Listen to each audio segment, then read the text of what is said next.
उत्तराखंड शिक्षा विभाग ने बड़ा फैसला लिया है। अब परीक्षाओं में फेल हुए छात्र छात्राओं को राहत दी है।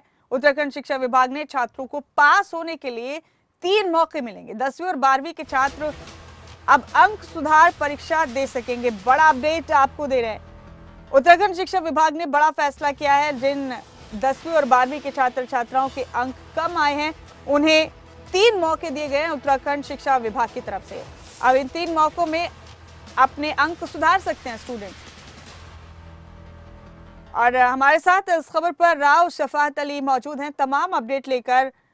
शफात, ये बड़ा फैसला किया उत्तराखंड शिक्षा बोर्ड ने। वो तमाम बच्चे 10वीं और 12वीं के जिन्हें अपने नंबर कम लगते हैं या जिनके मार्क्स कम हैं उनके लिए 3 मौके दिए जाएंगे कि अब वो अपने नंबरों में इजाफा कर सकते हैं। कितना बड़ा फैसला है ये, किस तरह से इसको इम्प्लीमेंट किया जाएगा, तफसील से बताएं राव। जी मुमताज, देखिए बहुत राहत वाली खबर है उन छात्रों के लिए जो फेल हो जाते हैं और निराश हो जाते हैं। हालांकि जो पिछली कैबिनेट की बैठक थी उसी में ये फैसला लिया गया था, लेकिन शासनादेश जारी नहीं हुआ था। अब शासनादेश भी जारी हो गया है, जीओ जारी हो चुका है। जो बच्चे परीक्षाओं में फेल हुए हैं बोर्ड की, उनको 3 मौके मिलेंगे। अलग अलग माह में वो अपनी परीक्षाएं दे सकते हैं। इसके साथ ही अगर किसी के नंबर कम है 10th क्लास में, वो अपने अंक सुधारना चाहता है, सही करना चाहता है, तो तैयारी करने के साथ ही उनको भी एक मौका दिया जाएगा। किसी एक विषय में अगर कोई फेल है बच्चा 12वीं क्लास में, तो वो अपने विषय की तैयारी करके उस विषय में दोबारा से एग्जाम दे सकता है। जी। और क्योंकि देखिए निराश होते हैं बच्चे जब फेल हो जाते हैं, 10th हो या 12th हो, उनको लगता है कि अब क्या करें और कुछ समझ नहीं आता। तो अब राज्य सरकार ने व्यवस्था की थी कि ऐसे बच्चे निराश ना हो, क्योंकि राज्य सरकार चाहती है कि सब पढ़े सब आगे बढ़े। तो उसी को लेकर के एक बड़ा कदम उठाया गया था।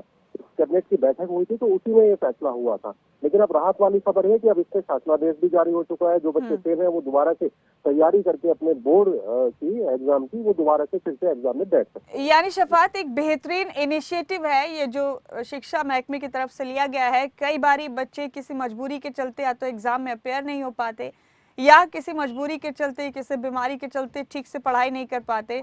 उनके लिए अभी शानदार मौका है कि अपने बोर्ड की मार्कशीट पर अच्छे खासे नंबर वो दर्ज करा लें। हाँ मुमताज, क्योंकि तैयारी करते हैं कुछ बच्चे पारिवारिक वजह से सही से पढ़ नहीं पाते हैं या कुछ और वजह रह जाती है, तो उन्हीं को देखते हुए राज्य सरकार ने फैसला लिया है कि ऐसे जो बच्चे हैं जो कक्षाओं में फेल हो जाते हैं, किसी वजह से फेल हो जाते हैं, लेकिन वो आगे अपनी पढ़ाई को जारी रखना चाहते हैं, वो पढ़ाई छोड़ना नहीं चाहते हैं, तो उसी को लेकर के राज्य सरकार ने बड़ा फैसला लिया था। हालांकि देखिए कुछ प्रदेशों में इस तरह की व्यवस्थाएं हैं, लेकिन उत्तराखंड राज्य में शिक्षा व्यवस्था को सुधारने के लिए राज्य सरकार हमेशा से प्रयासरत रही है। लेकिन ये ऐसा पहली बार हुआ है जब राज्य सरकार ने बड़ा फैसला लिया। शिक्षा विभाग ने खाका तैयार किया कि जो बच्चे फेल हो रहे हैं उनको दोबारा से एक मौका दिया जाए। शफात, एक और अहम सवाल है, जो 3 मौके बच्चों को दिए जाएंगे वो कितने वक्फे पर दिए जाएंगे, कितने गैप में दिए जाएंगे? देखिए 4-4 महीने का इसमें वक्त रखा गया है कि 4 महीने में बच्चा अगर अपनी तैयारी करना चाहे तो उस विषय की तैयारी कर सकता है, या जिस विषय में वो फेल हुआ उसकी तैयारी कर सकता है। उसके बाद जो एग्जाम है वो कंडक्ट किए जाएंगे।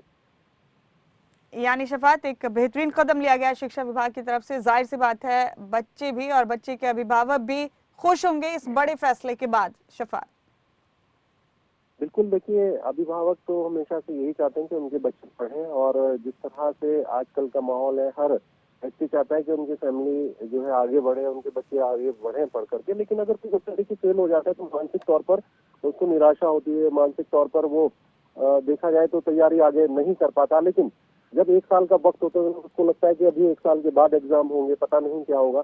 लेकिन अब 3-3, 4-4 महीने के बाद ही अगर एग्जाम होंगे, किसी विषय में अगर कोई बच्चा फेल हो जाता है तो उसको निराश होने की आवश्यकता नहीं है। तो उत्तराखंड के लिए तो ये बहुत बड़ा कदम है, क्योंकि दूरस्थ के ऐसे क्षेत्र है मुमताज, यहाँ पर जो स्कूल बहुत दूर पर पढ़ते हैं बच्चे, 5-5, 10-10 किलोमीटर तक पैदल तक चल करके जाते हैं।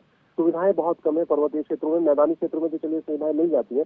और ऐसे में अगर कोई बच्चा फेल हो जाए तो उसका मनोबल टूट जाता है कि अब फेल हो गया, अब पढ़ाई छोड़ दीजिए। लेकिन अब ऐसा नहीं होगा। जी, बेहद शुक्रिया राव शफात आपका इस तमाम अहम जानकारी के लिए। बहुत बहुत शुक्रिया आपका।